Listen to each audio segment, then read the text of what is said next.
이게 보이십니까?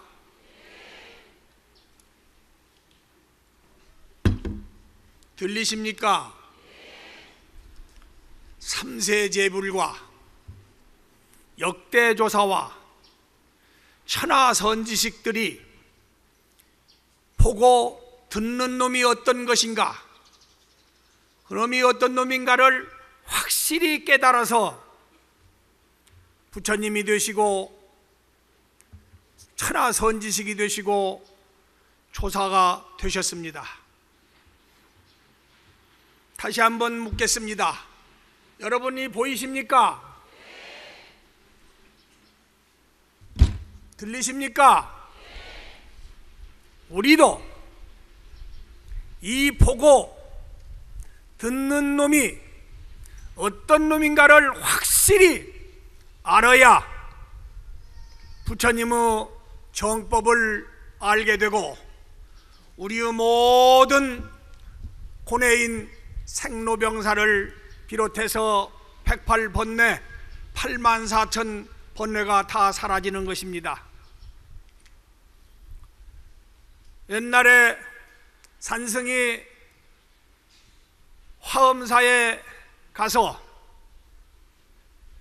여름 방학 동안에 기숙을 하고 공부를 하는데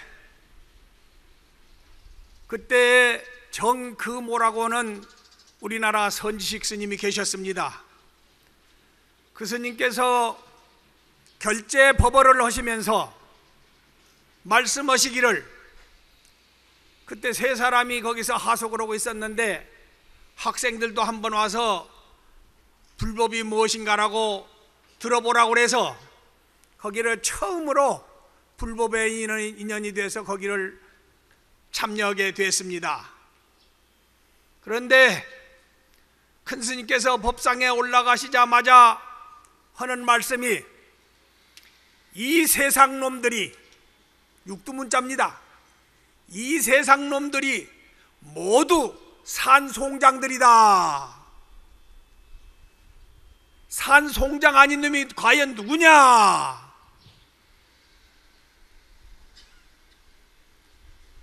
살기는 살았는데 모두가 다 죽은 송장이다, 그게요. 왜 그러냐? 자기가 참 자기를 모르고 100년도 못 사는, 8, 90년도 못 사는, 150년도 못 사는 이 몸뚱이를 나라고 착각해서 참 자기를 모르기 때문에 이 세상 사람들이 살기는 살았어도 다 사형 선고를 받고 사는 송장들이다, 이렇게 말씀을 하십니다. 여러 불자님들은 살았습니까? 죽었습니까? 살았어요. 참 자기를 깨달은 사람은 천년 만년 수백 년을 수억 년을 살지만은 당신을 참 자기를 깨닫지 못하고 이 몸뚱이가 나라고 여기에 집착해서 탐진치 삼독심과 오욕에 집착해서 오직 이것이 나라고 사는 사람들은 다 지금 살기는 살았어도 사형 선고 안 받은 분이 아무도 없습니다. 여러 불자님들이여, 진정으로 천년이고 만년이고 또 지혜와 자비가 충만하고 온통 모든 인류들을, 모든 우주 만물들을 다 내 부모와 같이, 내 아들, 딸과 같이 한 몸뚱이로 알고 자비롭게 산다면은 그 사람은 진짜로 자기 본래 면목, 부모님이 나를 낳기 전에 참 자기 본래 생명체를 가지고 사는 것입니다. 불법의 골수는 불법의 골수는 어디에 있느냐? 참 자기를 찾는 데 근본 목적이 있습니다. 참 자기는 어떤 것이냐? 2500년 전에 부처님이 내가 누구인가? 이 우주 만물이 도대체가 본질적으로 어떤 것인가? 를 의심하면서 설산에 들어가서 6년을 고행하면서 내가 누구인가를 열심히 찾아서 나벌 8일에 동쪽에서 밖에 새벽별을 떠는 것을 보고서 깨닫고 보니까 모든 인류가, 모든 중생이 본질적으로 부처님 아닌 사람이 하나도 없더라. 부처는 누구냐? 부처는 사고와 생로병사 사고와 8고 108번뇌 84,000 근심과 걱정이 싹 떨어진 분이 부처님입니다. 일체 고통 근심이 없어요. 죽음도 늙음도 병도 재산이 많고 적고 일체 걱정 근심이 없습니다. 그리고 24시간 항상 즐겁습니다. 조금도 괴로움이나 슬픔이나 마음에 언짢음이 없습니다. 24시간 즐거운 마음으로 또 지혜롭게 모든 중생들이 고뇌에서 헤매는 것을 하나하나 다 풀어주고 결국은 본래 부처인 자기로 돌아가도록 만들고 싶은 어른이 바로 서가모니 부처님이었습니다. 부처님이 오신 지 약 3000년이 돼도 이 중생 세계는 아직도 대립과 갈등과 분열과 전쟁이 양육강식의 전쟁이 소용돌이치고 있습니다. 이것은 바로 우리가 본래 부처라는 그 자리, 지혜롭고 자비롭고 덕스러운 그 자리를 잊어버리고 오직 탐진치 삼독심과 오욕에 물들어서 그것만이 나라고 생각하면서 사는 어리석은 중생들 때문에 오늘 또 부처님은 눈물을 흘리고 계십니다.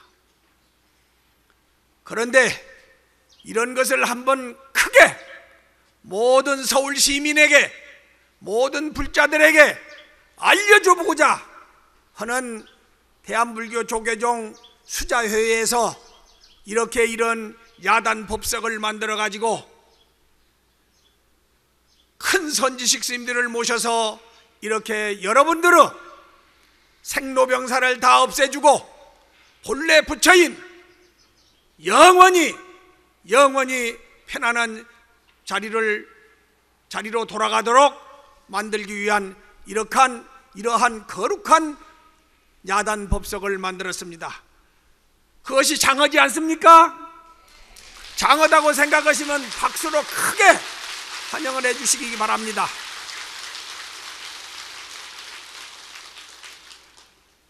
불자 여러분, 사부대중 여러분,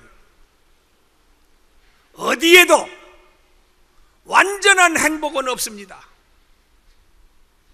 어디에도 명예에도 금전에도 애정에도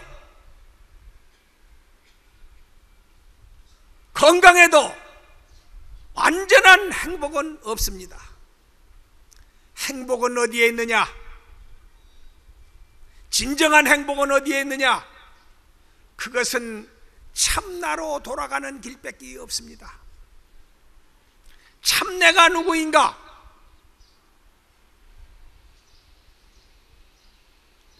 보고 듣는 이놈이 도대체가 어떤 놈인가? 그 본질, 그 근원을 찾아서 그놈만 깨달으면은 우리는 24시간 집이 없어서 저 한강 다리 밑에 있고 하루 종일 걸어다니고 어떠한 시련과 역경이 있어도 우리는 본래 마음만 깨달으면, 본래 나만 발견하면은 거기서 극복할 수 있는 그러한 거룩한 내가 있습니다. 금오라는 스님께서 말씀하시기를 이 세상 사람들이 다 산송장들인데 송장을 끌고 다니는 그놈이 어떤 것인가를 찾아야만이 학생들도 고등고시를 해서 판사가 되고 검사가 되고 장관이 되고 대통령이 된들 자기가 자기도 모르면서 누구를 제도하고 누구를 국가를 다스리겠느냐? 학생 여러분, 어떤 놈이 참 너인가를 깨달아 보라. 그러시면서 모두가 일체가 유심존이라 대방광불 화엄경 80권의 요지가 여러 불자님들이 다 알고 있는 거 있잖아요. 한 개송으로서 80권의 그 본질을 다 나타내고 있는 것이 있습니다. 여러분 다 알고 계시지만은 우리 다 다시 한번 화엄경을 한 권 읽어봅시다. 자, 모두 합장해 주시기 바랍니다. 약인용료지 삼세일체불 응관법계성 일체유심조. 우리는 잠시 동안에 대방광불 화엄경 80권을 읽어냈습니다. 80권의 본지가 바로 이 도리입니다. 만약 어떤 사람이 과거, 현재, 미래의 3세의 재불이 어떤 존재인가를 알고자 하면은 이 우주 법계가 어떻게 해서 만들어졌고 어떻게 해서 생겼는가를 알고자 하면은 모두가 마음으로부터, 내 마음으로부터 이 우주가 만들어졌다는 것을 확실히 알아라, 이렇게 말씀했습니다. 불자 여러분, 우주와 나는 하나입니까? 둘입니까? 하나요? 확실히 알고 계세요? 예.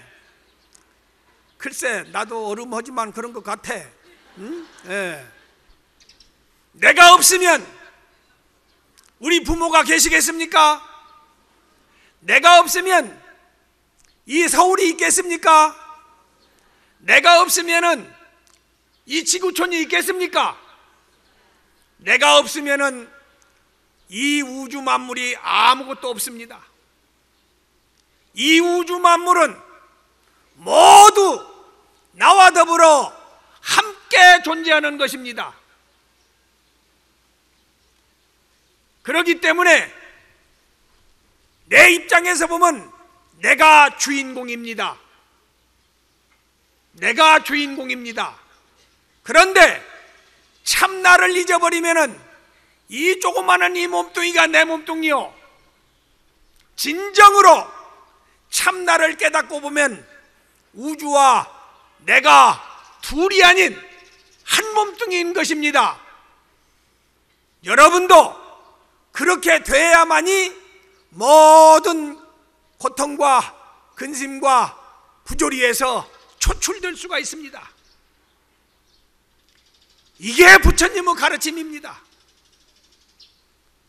부처님께서는 우주 만물을 모두 당신과 한 몸뚱이로 알고 부모님과 같이, 당신 아들, 딸과 같이 사람뿐이 아니라 모든 삼라만상을 다 그렇게 갈무려 가지고 계신 분이 바로 부처님입니다. 우리도 바로 그런 존재입니다. 글이 돌아갈 때야만이 우리의 고뇌는 끝나는 것입니다. 불자 여러분, 큰 마음을 가지고 살아봅시다. 이렇게 정확하게 우주 진리를 말씀하신 어른이 어디에 계십니까? 인류 역사상 여러 불자님들은 만나기 어려운 불교를 만났습니다. 그리고 여러분들의 고통의 뿌리, 괴로움의 뿌리, 모든 걱정, 근심의 뿌리채 뽑아줄 수 있는 종교가 바로 부처님의 가르침입니다.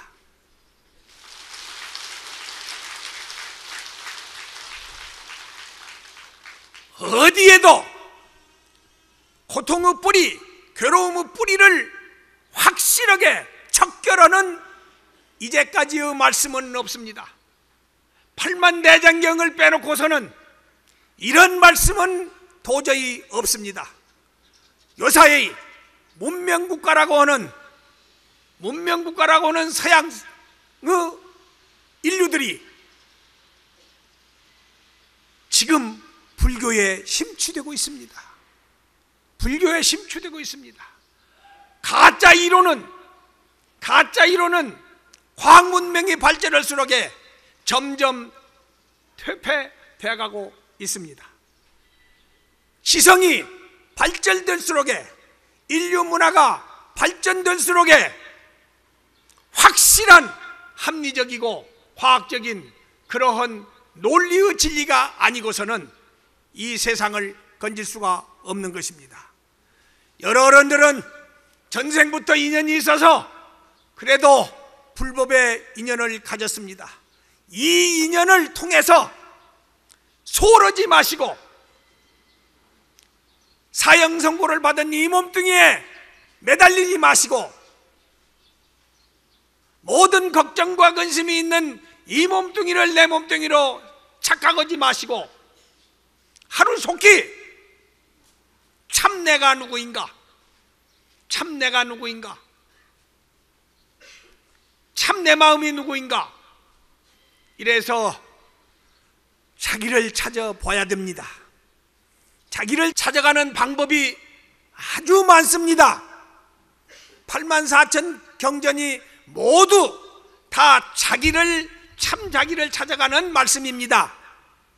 그런데 그 중에서도 가장 정확하고 가장 빠르고 가장 쉽게 자기 부처를 찾아가는 길이 있습니다. 이것이 바로 오늘날 수자 스님들께서 만들어놓은 간화선이라고 하는, 알려주고 싶은, 수자 스님들이 여러 불자님들에게 알려주고 싶은 간화선이라는 선입니다. 간화선, 볼간자, 글화자, 터닥글선자, 말의 머리가 말이 만들기 전 그 어떤 말 없는 말, 볼간자, 관화선. 이 세상에는 크게 봐서 두 가지 선이 있습니다. 하나는 관화선이요, 하나는 묵조선입니다. 묵조라는 것은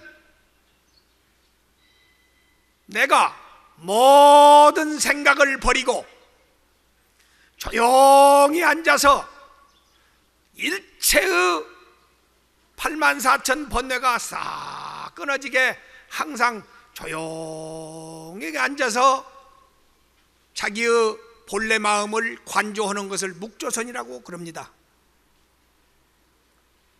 그런데 묵조선을 하다 보면은 전생에 익힌 습기가 많아가지고 잠시도 안 있으면은 다리가 아프고 허리가 아프고 다른 망상이 생기고 해서 그것을 그대로 유지하기가 대단히 어렵습니다.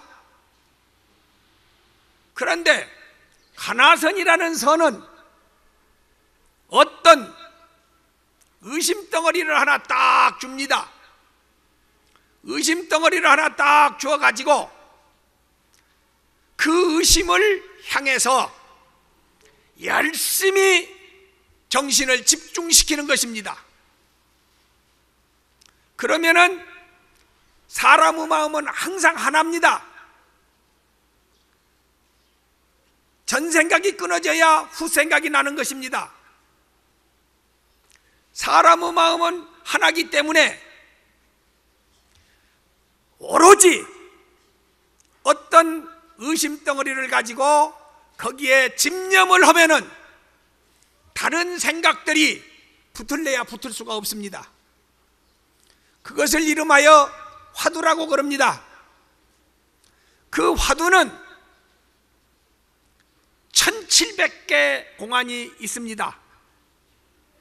그 중에서 우리나라 선생들이, 큰 스님들이 많이 얘기해 주신 것이 여러분들이 잘 아시다시피 시신마 화두, 조주무자 화두, 정전백수자 화두, 만법규일 일기하처 화두 등, 또 정강이라고 하는 큰 스님께서는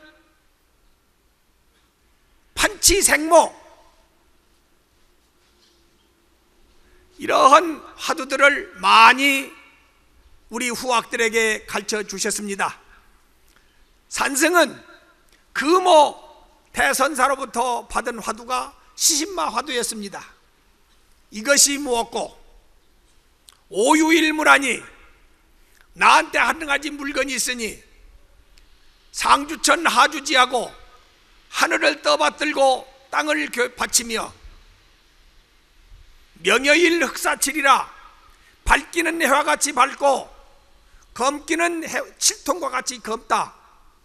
상제 동용중어대 항상 밥 먹고 옷 입고 가고 오고 좋다 나쁘다 쓰는데 있는데 수부득자, 그것을 확실히 한번 거둬보려고 하면은 거둘 수 없는 놈, 수부득자, 시신마오, 이시자, 무엇심자, 무엇맙자, 이것이 무엇인고, 이것이 무엇인고, 이것이 무엇인고, 이것이라고 하는 놈, 이놈이 무엇인고, 이것이 무엇인고, 이렇게 산승에게 가르침을 주셨습니다. 그래서 저는 화엄사에 고등학교 때 수학여행 갔던 곳이었는데 하도 거기가 좋아서 여름방학에 공부하러 갔다가 그 스님의 전부 산 송장들이다. 송장들이 뭘 해서 뭐 하겠느냐, 네가 네 마음을 찾아라. 그 말에 저도 모르게 빠져가지고 승려가 됐습니다. 그래서 승려가 돼가지고 첫 화두가 바로 그겁니다. 이것이 무엇인고. 그래서 저희 스님께서는 화엄사에 가면은 금정암이라는 남자가 있었습니다. 지금도 있습니다마는 금정암에서 7살 먹은 동자하고 13살 먹은 동자하고 23살 먹은 월탄이하고 셋이 스님을 모시고 거기서 살았습니다. 사는데 아침 3시에 일어나서 도량석을 하고 이먹고 참선을 하라고 하는데, 제가 고등학교 때 중학교 때 축구선수였는데 또 축구부장까지 했는데 한 번도 승리를 못했어요. 그래서 이런 단체 행동은 내가 안 해야 되겠구나, 개인적으로 뭐 좀 하는 것이 있으면 좋겠다 해가지고 제가 태권도를 좀 했습니다. 그래서 출가하기 전에 태권도가 5단이에요. 그래서 오수라고 하는, 전라북도 오수라는 데다가 체육관을 만들어서 관장까지도 했어요. 예. 그러다가 화엄사에 가서 살게 되는데 다리가 너무 살이 쪄가지고, 운동을 많이 하다 보니까 살이 쪄가지고 참선하려고 이목구 앉아 있으면은 졸음만 오고 다리만 아프지 정전이 안 돼요. 그런데 5시에 일어나서 이제 공양을 짓습니다. 13살 먹은 친구하고 7살 먹은 놈은 잠자기 바쁘고, 제가 이제 나가서 이제 공양을 짓고, 그러면 6시에 공양을 올립니다. 그러면 설거지를 한 뒤에는 나무를 또 2짐을 해와야 해요. 나무를 또 2짐을 해오고, 그러면 이제 또 벌써 4시가 다 되어 갑니다. 그러면은 10시에 밥을 지어가지고 맞이 올리고는 스님 공양 뒤로는 또 오후에는 오전에 지어온 그 나무 해오는 거 2짐을 또 잘라가지고 빠개야 됩니다. 그렇게 하면 한 4시가 또 돼버려요. 그러면 공양을 또 지어드려야 해요. 그리고 다 설거지하고 나면 7시부터 앉으라고 하는데 이거 뭐 다리가 아프고 도저히 안 돼요. 이렇게 하기를 1년 반쯤 했습니다. 내가 내 마음을 찾으려고 승려가 됐는데 이건 노예도 아니고 이거 이럴 수가 없다. 야, 도망가자. 이렇게 해가지고 제가 도망간 데가 어디냐면은 전라남도 지리산에서 전라북도 지리산으로 도망갔습니다. 그게 어디냐면 실상사입니다. 실상사 위에 약수암이라는 암자가 있었습니다. 근데 그때 거기에 살으신 어른 스님이 누구냐면 월인 스님, 명준 스님이라고도 하고 월인 스님이라고, 1호 스님, 은사 스님 있잖아요. 철저한 정진 어른이신데 그 어른이 거기서 살아요. 그 어른도 9살 먹은 그 행자 하나하고 둘이 사시면서 공양을 지어가지고, 그 어른이 공양을 지어가지고 혼자 바리고양을 할 정도로 철저하게 사시는 어른이에요. 그런데 우리 스님이 화엄사 조실로 계실 때 해결제가 되면은 반드시 그 어른이 법문을 들러 오셔요. 그래서 그런 인연이 있어서 제가 그 어른한테 찾아갔습니다. 스님, 제가 이먹고 나를 찾으려고, 내 마음을 찾으려고 수행을 했는데 1년 반이 돼도 이거 안 되고, 이거 하루 종일 이렇게 하니 나 이거 안 되겠습니다. 그래서 도망왔습니다. 제가 좀 있을 때가 좀 어디 좀 알레를 좀 해주시오. 그러니까 그 어른께서 어디다 알레를 해주냐면 상무조에다 해줬습니다. 상무조, 아주 멋진 곳입니다. 상무조, 보조국사가 처음에 거기서 견성했다는 곳입니다. 그 지리산 한 1600꽃이 됩니다. 1600꽃이 되는데 큰 봉우리 밑에, 돌 밑에 조그마한 암자가 있는데 저 노구단서부터 지리산 천왕봉까지가 150리 길이에요. 근데 그 앞이 쫙 병풍과 같이 서 있는 곳입니다. 언제 불자님들 꼭 거기 한번 가보세요. 가보시면 나도 모르는 사이에, 자기도 모르는 사이에 속이 툭 터지고 모든 잡념이 싹 사라져버리는 그런 곳입니다. 그런데 거기를 알려줘서 가보니까 6.25 때 불타서 아무것도 없어져 버리고 거기다 띨집으로 2칸을 지어놨어요. 방 1칸, 복 1칸. 근데 방이 어떻게 생겼느냐면 울퉁불퉁해요. 옛날에 우리 종단에 수진이라고 하는 큰 스님이 계셨는데 그 스님이 거기서 돌을 통으려고 그렇게 띨집으로 조그만하게 짓고, 방이 평평하면은 잠을 와서 안 된다 해가지고 울퉁불퉁해서 조금만 자면은 허리가 아파서 저절로 일어나도록 돼 있어요. 그렇게 만들어 놓은 데서 그 하니까 너무나 좋아요. 근데 먹을 것이 있어야죠.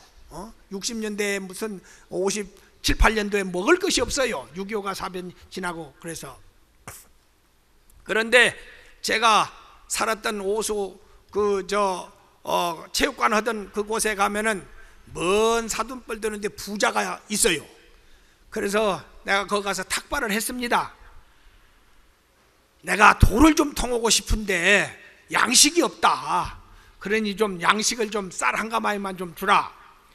그때 쌀 한 가마니면 논 안 맞이게요. 근데 쌀 3가마니를 주어요.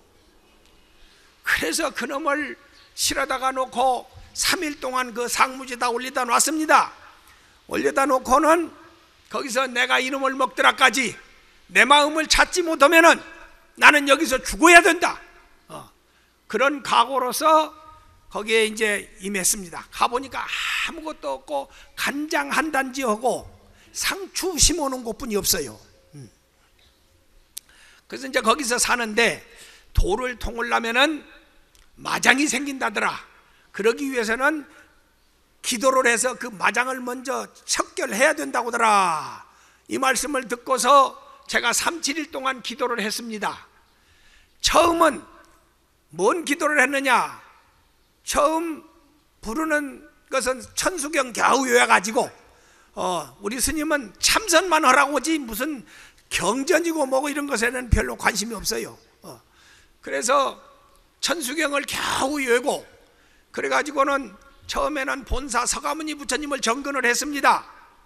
그리고 부처님이 되려면 지혜가 있어야 된다 해서 문수보살을, 지혜제일 문수보살을 또 불렀습니다.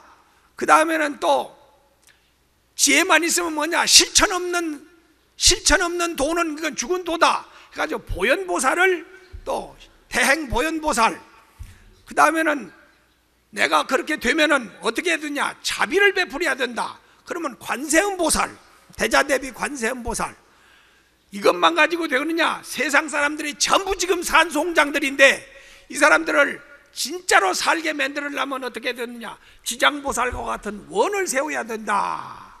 이래서 24시간 동안 밥 먹고 옷 입는 거, 밥 먹고 불 때는 거 이외에는 계속 그것만 불러댔습니다. 3, 7일 동안을 불러대고는 마지막에는 이제는 내가 내 공부를 해야 되겠다. 이 먹고 이렇게 참선을 하고 있으면은 그때가 초봄이에요. 그 상무주 그 암자의 터에서 그 바위 밑에서 물이 졸졸졸졸 내려옵니다. 가보신 어른들은 아실 거예요. 그런데 한 그 졸졸졸 내려오는 것이 한 15, 16m가 됩니다. 그런데 초봄이 돼가지고 개구리들이 짝짓기를 하려고 서로 울어대는 거예요. 그럼 나는 참선을 하려고 딱 하니 이목구 오고 앉아있으면은 이목구는 없어져 버리고 이 개구리란 놈이 우는 소리만 계속 들리는 거예요. 야, 이놈 새끼들이 나무 공부하려고 하는데 방해하는구나 해가지고 나뭇대기를 가지고 와서 그 개울물을 한 바퀴 확 휘저어 놉니다. 그러면은 잠시 동안 조용해요. 한참 있으면 또 개구리가 울어요. 그렇게 하기를 3번을 거기서 경험을 했습니다. 그 3번째 느낀 것이 있어요. 내가 화두가 잘 들렸을 때는 개구리가 아무리 울어도 개구리 소리는 나한테 들리지 않았습니다. 불자 여러분, 여러분들도 어떤 데 관심을 가지면 그 소리가 들리고 그 소리가 좋기도 하고 나쁘기도 하지만은 관심을 갖지 않으면은 그것은 나오고 멀리 지금 떨어져 있어요. 거기서 제가 느낀 바가 하나 있습니다. 하하, 내가 화두 일념이 됐을 때는 개구리가 아무리 울어도 나오고는 관계가 없구나. 우는 놈은 바로 개구리가 우는 것이 아니라 바로 유월탄이 내가 울고 있구나. 하하, 일체가 유심조구나. 그 도리를 어렴풋이 저는 느꼈습니다. 그러면서 원효 스님 생각이 났습니다. 원효 스님이 의상 스님하고 중국에 유학을 가시다가 밤에 목말라서 더듬어서 물을 얻어먹었는, 물을 어디 표주박이 있어서 물을 한 컵 먹었는데 너무나도 감노수였습니다. 그 이튿날 가서 다시 한번 먹어보려고 보니까 그것은 애기가 썩은 두개골, 해골 속에 물이 있었던 것을 자셨다는 거 아닙니까? 거기서 어느 스님이 느꼈다지요. 뭘 느꼈어요? 금강명경에 있는 심생즉 종종법생이요 심멸즉 종종변멸이라. 마음이 일어나니까 모든 우주 만물이 일어나고, 내 마음이 없어지면 우주 만물하고 나하고는 아무 관계가 없습니다. 모두가 다 마음의 조작이구나, 그 말이 탁 떠오르더라고요. 그래서 제가 그 무식해가지고 그래도 뭐 좋아가지고 그 벽에다가 스스로 이렇게 썼습니다. 석양, 그때가 해 넘어갈 때예요. 청화, 푸른 개구리, 산에서 사는 개구리는 배가 빨갛고 거기에 흑점이 있고 덩어리는 파랗습니다. 청화, 일성명곡에 한 번 우는 소리에 시방세계가 무부하로구나, 시방세계가 나 아님이 없구나. 모두가 다 네, 고맙습니다. 이 세계가 모두가 다 나 아님이 없구나. 모두가 다 내가 창조했구나. 그렇구나. 이렇게 가지고 그날부터 너무 좋아가지고, 불과 그것이 얼마냐면 한 3개월도 못 돼서 그렇게 느꼈단 말이에요. 그 쌀이 많이 남았어요. 쌀이 많이 남아가지고 그날부터 자비심이 발동했어요. 그래가지고 쌀을 서말씩 짊어지고 오후에 내려갑니다. 한 10월이쯤 돼요. 둥구마천이라는 데 마을에 내려가면은 보릿고개가 되고 봄에도 못 먹어가지고 야단이에요. 쌀을 3말 지고 가가지고 마을 사람들을 오라고 그럽니다. 오라고 오면은 쌀 가져가는 재미로 다 와요. 한 대씩 가져가거라. 그러면서 거기서 법문을 하기 시작하는 거예요. 여러분이요, 대구도 있고 부산도 있고 서울도 있고 남원도 있고 다 그런 좋은 도시가 있는데, 당신들은 이 산골 둥구마천 이 꼴짝꼴짝에 와가지고 한다는 것이 겨우 나무 끊어다가 목기나 파먹고, 채전도 없어서 채소도 제대로 못 갈아먹고, 왜 이렇게 된 줄 아느냐? 당신들이 과거에 복을 짓지 않고 덕을 쌓지 않고 항상 얻어먹는 마음으로 가난한 마음을 써서 당신들은 그 좋은 곳이 있어도 여기에 태어났다. 여기서 여러분들이 좀 더 발전을 하면은 오늘부터 여러분들의 생활은 생활 신조를 바꿔야 된다. 어떻게? 나를 도와주려고는 마음을 갖지 말고, 얻어먹을 마음을 갖지 말고, 어떻게 남을 도와줄까? 어떻게 우리 부모님을 도와줄까? 어떻게 내 아들, 딸들을 도와줄까? 어떻게 내 친척을 도와줄까? 내 이웃을 어떻게 도와줄까?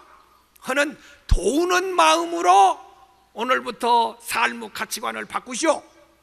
그러면은 여러분들은 점점 마음에 여유가 생기고, 그렇게 되면은 점점 하는 일마다 옳고 바른 일을 해서 자연히 부자가 될 것입니다. 이렇게 이제 법문을 하러 다니는 거예요. 그렇게 하기를 한 대여섯 했습니다. 헌인데 일체가 유심조인데 거기서 올라갔다 내려갔다 하면 다리가 아파요.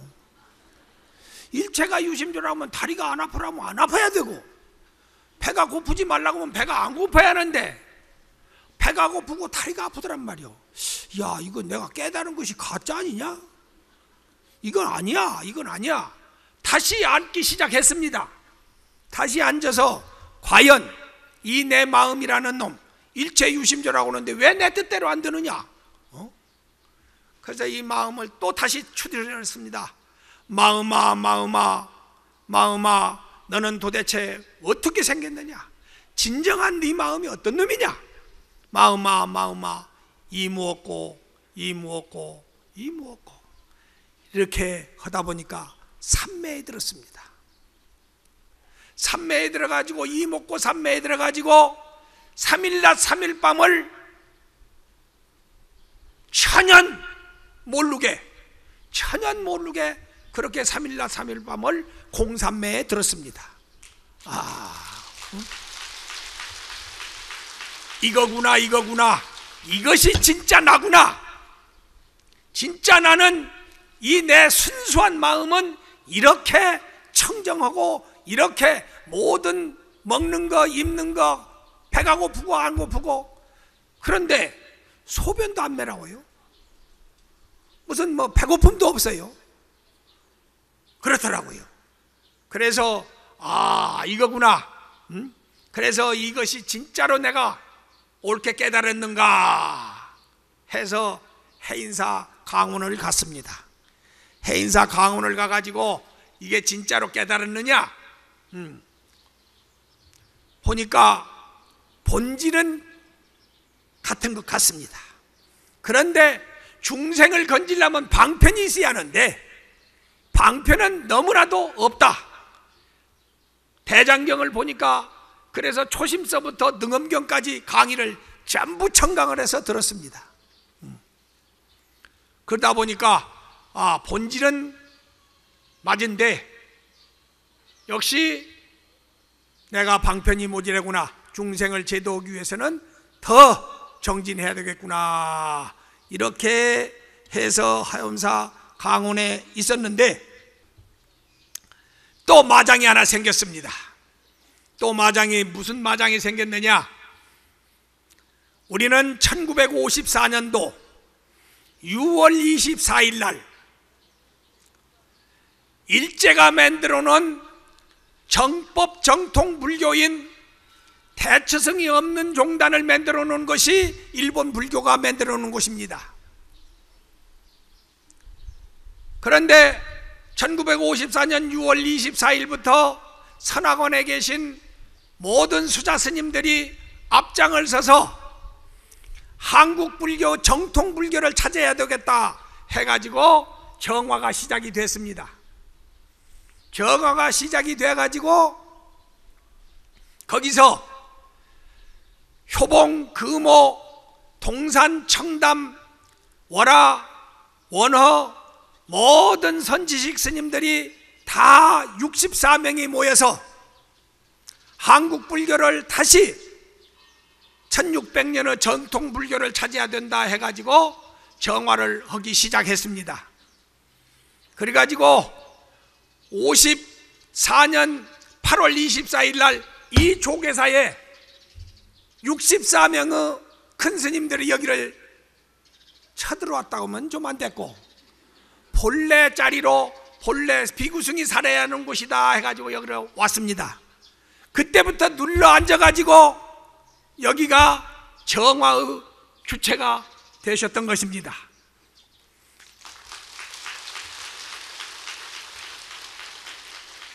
그래가지고 국가에서도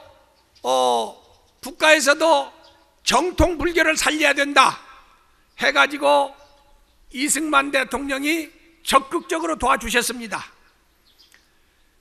이승만 대통령이 불교를 죽이고 기독교를 살리기 위해서 비구대청 싸움을 시켰다고 하는데 그것은 어불성설입니다.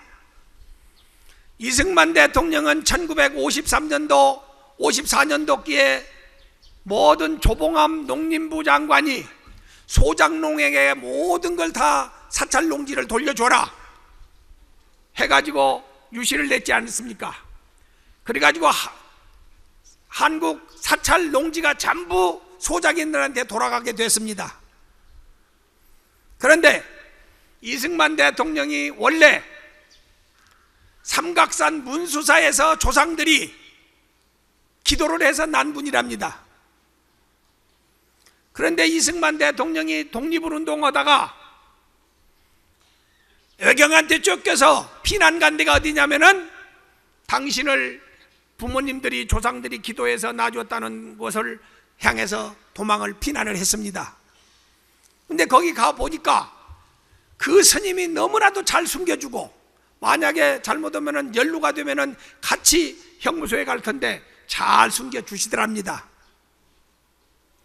그래서 그 공로를 고마움을 잊지 못해서 거기를 찾아가셨답니다. 대통령이 돼서 가보니까 그 스님은 돌아가시고 없으시고 빨랫줄에 애들 기저귀가 늘려 있더랍니다. 그래서 이게 어떻게 된 것이냐? 우리는 일제 불교가 되어가지고 장가를 가라 해서 장가를 가서 어쩔 수 없이 이렇게 애들을 기르고 있습니다. 거기서 이승만 대통령이 느꼈답니다. 애놈들이 임진정유재란 때에 승려들한테 승군한테 당하더니 이 승려들을 타락시키기 위해서 자기 불교화 시켰구나 해가지고 이것은 아니다 이렇게 생각을 했답니다. 그리고 두 번째 간 데가 어디냐면은 그 양반이 산책을 좋아했는데 두 번째 간 데가 신흥사입니다. 이 도남동에 있는 신흥사, 흥천사를 가니까 남녀가 그냥 짝짝꿍 해가지고 술타령을 벌려가지고 절에서 온통 노래를 부르고 난리가 났더라는 겁니다.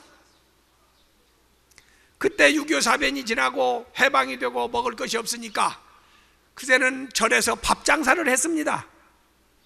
제가 57년도에 하엄사에 출가했을 때도 모든 밥 장사를 해서 여행 오는 학생들의 밥 장사를 해서 겨우 먹고 살았습니다. 그런데 이 신흥사에서 그렇게 유흥장을 만들어서 움직이고 있는 것을 이승만 대통령이 봤답니다. 이 절이 완전히 유흥장이 됐구나. 한국 고유 불교가 완전히 망해버렸구나. 그런데 세 번째로 간 데가 어디냐면은 경국사입니다. 여기 경국사라고 있습니다. 경국사에 가보니까 보경이라고 하는 독신승이 살았습니다. 근데 거기 가보니까 너무나도 잘 조경을 해놓고 너무나도 깔끔하게 해놓고 옛날에 자기가 갔던 그 삼각산 문수사와 똑같은 그런 절로 깨끗하게 하고 계셨습니다. 그래서 여기는 장가를 안 갔느냐? 우리는 독신승입니다. 일제가 그렇게 하라고 해도 우리는 안 했습니다. 독신승이 사는 데는 이렇구나. 그런데 그 스님께서, 보경이라는 스님께서 하소연을 했습니다. 일본 불교가 와서 이렇게 전부 장가를 안 가면은 본사 주지도 안 주고 이렇게 해서 그러면서도 우리는 여기서 이것을 극복하고 이렇게 살았습니다. 그러니 한국 불교를 새로 좀 살려주십시오. 이렇게 부탁을 했답니다. 그래가지고 이승만 대통령이 농지개혁한 것을 사찰 것은 다시 돌려줘라. 그래서 오늘날 한국의 토지는 농토가 아직도 좀 살아 있습니다. 그렇지 않으면 농토가 다 속인들한테 넘어갈 뻔 봤습니다. 그거 거룩하지 않습니까? 또 한 가지 있습니다. 그렇게 해놓고 이승만 대통령이 불렀습니다. 효봉 큰 스님, 금옥 큰 스님, 동산 큰 스님, 효봉 큰 스님, 월화 큰 스님 4명의 비구성 대표를 불렀습니다. 불러가지고 내가 도와줄 테니까 한국 고유 전통 불교를 살려라. 어떻게 승려가 대처승이 돼가지고 사찰이 유흥장이 되고 완전히 밥장사하는 곳이 됐어야 되겠느냐.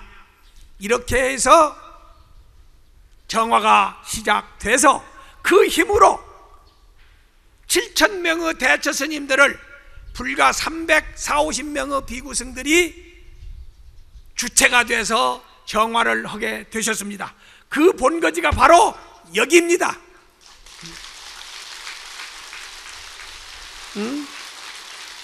그래가지고 8대 원칙을 세웠어요. 8대 원칙이 뭔지 아세요? 승려는 독신이어야 된다. 둘째는 삭발여미를 해야 된다. 셋째는 철저하게 수행을 해야 된다.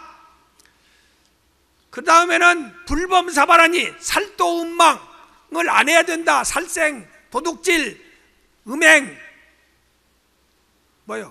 망어를 안 해야 된다.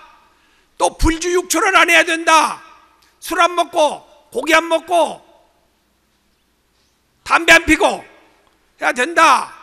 또 23세 이상 돼야 되고 3년 이상 대중생활을 한 사람만이 20세 이상이어야 되고 3년 이상 대중생활을 한 사람만이 승려로 인정할 수 있다.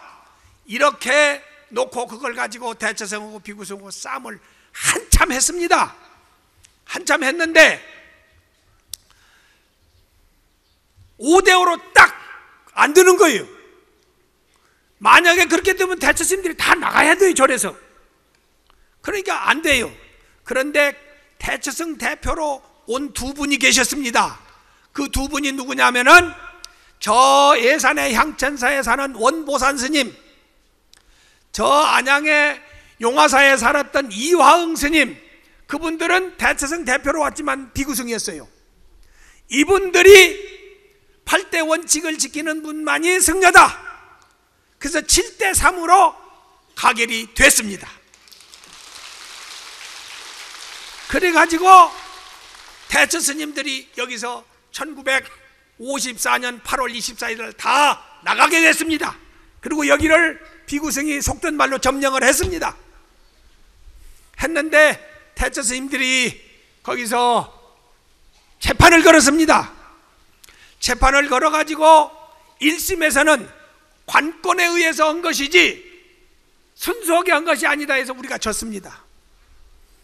그런데 고등법원에서는 이것은 비구성이 옳다 해가지고 고등법원에서는 이겼습니다. 그 재판을 54년부터 60년도까지 했습니다. 60년도까지 해가지고 대법원에 상고까지 됐습니다. 대법원에 상고가 됐는데 4.19가 터졌습니다. 그래가지고 대법원에서 고등법원에서 이긴 우리 비구성이 졌습니다. 대법원에서 이승만 대통령의 독재 정권에 의해서 된 것이니까, 이것은 독선적인 의미에서 된 것이니까 이것은 옳지 않다 해가지고 대법원에서 고등법원에서 이긴 그것을 파기를 시켜서 환송시켰습니다. 새로 재판해라. 그러다 보니까 우리 비구성은 다 쫓겨나게 됐습니다. 그래서 여기서 1960년도 11월 24일 날, 19일 날부터 11월 19일 날부터 여기서 전국 승려대회를 했습니다. 승려대회를 해가지고 여기서 그때 이제 무엇이 생기느냐 하면은 대법원 활복 사건이 생깁니다. 우리는 비구성입니다. 어떻게 세상법으로서 불법을 재판할 수가 있습니까? 불법에는 대처성이 없습니다. 이 한마디를 대법원장에게 호소하고 싶어서 우리는 생명을 걸고 이렇게 왔습니다. 그렇게 하고 거기서 활복을 했습니다. 그런데 경찰이 와서 여기 곤봉으로 탁 여기를 쎄더라고요. 그런데 그 죽는 게 아무것도 아니더라고요. 사실을 정신이 몽롱해가지고 기분이 좋아요. 다 누웠습니다. 누웠는데 나중에 보니까 3일낮 3일밤을 혼동 상태로 병원에 있었다는 겁니다. 이래가지고 육비구가 대법원에서 활복을 해서 피가 낭자하다고 소문이 여기 나니까 온 대중이 한 600~700명이 싹 걸어서 거기까지 왔어요. 완전히 대법원을 완전히 말하자면 난장판이 됐습니다. 그래서 우리는 대법원 난입사건이라는 것이 됐고, 그래서 우리는 난입사건으로 인해서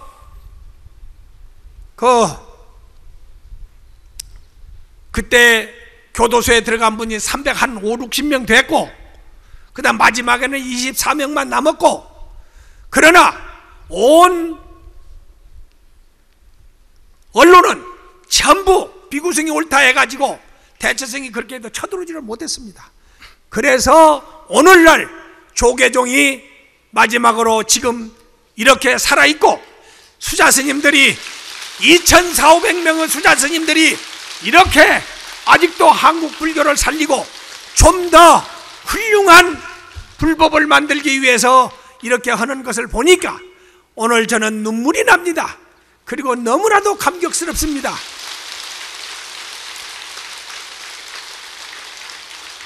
이 스님들이 아니면 누구보다도 전 생명을 다 바쳐서 모든 걸 버리고 오직 정진일도 부처님이 된다, 부처님이 되어야만이 중생을 제도한다고는 간절한 일념의 수자, 이것이 진정한 승려입니다. 이 사람들을 살리지 않으면은 불법은 살할 수가 없습니다. 그러니 불자 여러분, 이분들이 지금 여러 가지로 어려움이 많습니다. 정진하는데 인연이 되면은 좀 그분들이 마음 놓고 생명을 바치고 정진할 수 있도록 이렇게 해 주시면은 얼마나 고맙겠느냐, 이런 말씀을 올리면서 두서없이 할 말이 많습니다만은 두서없이 이렇게 끝냅니다. 나무 영상불멸악수상 치여본 상